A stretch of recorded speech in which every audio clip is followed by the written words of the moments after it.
gisi cyubwirira iteraniro. Murakoze muyobozi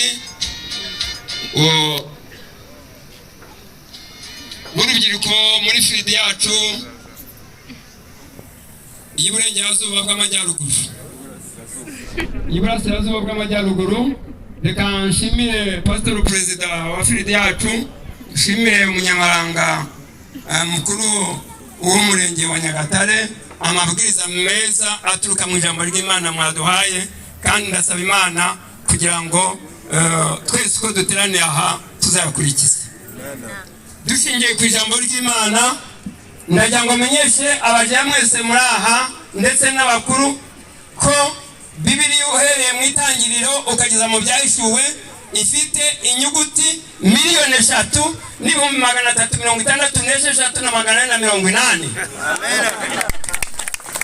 kandi ifite amagambo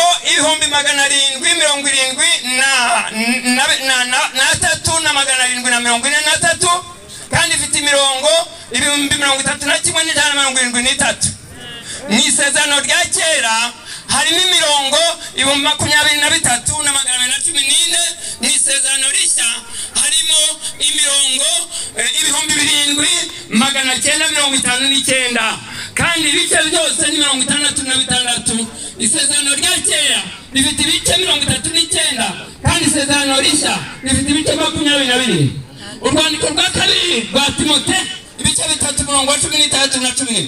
ibyanditswe byera byose byahometswe n'Imana kandi bigira umumaro wo kwigisha umuntu no kumwemeza ibyaha no kumutunganya no kumuhanira gukiranuka kugira ngo umuntu w'Imana abashitse afite ibimukuriye byose ngo akore imirimo myiza yose. Amen.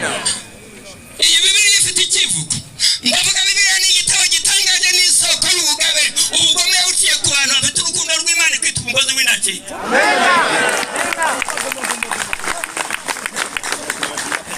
ndavuga Bibiliya ni imanzi yogeye hose rudasumbwa yasanganije ibihugu ibihumbi by'imitima yarabyigaruriye ni Nyagatare yarahagiye. ndavuga Bibiliya ni gasanganya miryango yahuje amahanga nta gihugu itarigarurira. ndavuga Bibiliya ni ruhumuriza impaba yuzuye amahagirwa n'uyiyegamira yitwa inkingi yegamirwa n'ukunda gutabarwa ataritabara mu byaha. Bibiliya kuri inkota ukaba n'inyundo ukaba ucogoza biyemera batakuze nibakurebe nibagukunda nibaguhanashana. maze twese dushyira hamwe tukwisunge mudasungura uwa Nyiringoma. Bibiliya niganze. Imana y'Umwami wacu Yesu Kristo niyo nase yishimwe kuko yatubyaye ubwa kabiri nk'uko imbabazi zayo nyinshi ziri ngo tugire ibyiringiro bizima tubiheshejwe no kuzuka kwa Yesu Kristo tuzabona umurage utabasha kubura cyangwa kwandura. niwo nama mwabikiwe mu ijuru mwebwe abarindwa n'imbaraga z'Imana kubwo kwizera murinde agakiza kiteguye kuzashirwa mu gihe cy'imperuka. cyo gituma mwishima nubwo hari mukwiye kumara igihe gito mubazwa n'ibagerageza byinshi kugira ngo kwizera kwanyu kugaragare ko kurusha izahabu ry'igiciro cyinshi kandi zahabu nubwo ishira igerageresha umuriro kandi kugira ngo kwizera kwanyu kugaragare ko ari ukukuri amaherezo kuzabahesha ishimwe n'ubwiza n'icyubahiro ubwo Yesu Kristo azahishura.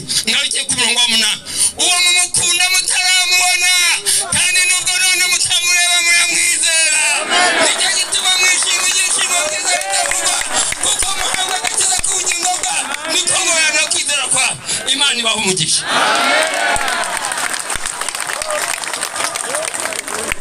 Aha mwabyumvise ibi byose nibyo yakuye muri iki cyiciro.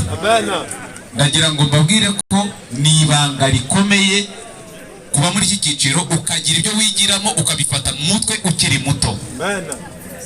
abahanga mu by'ubuzima bavuga yuko umuntu wagize umugisha wo kugira ibintu afata mu mutwe kandi akabyibuka muri ubu buryo ntashobora kurwara ya ndwara yo mu busaza yo kwibagirwa. Haleluya. ubu ufite urugingo muzee. Amen.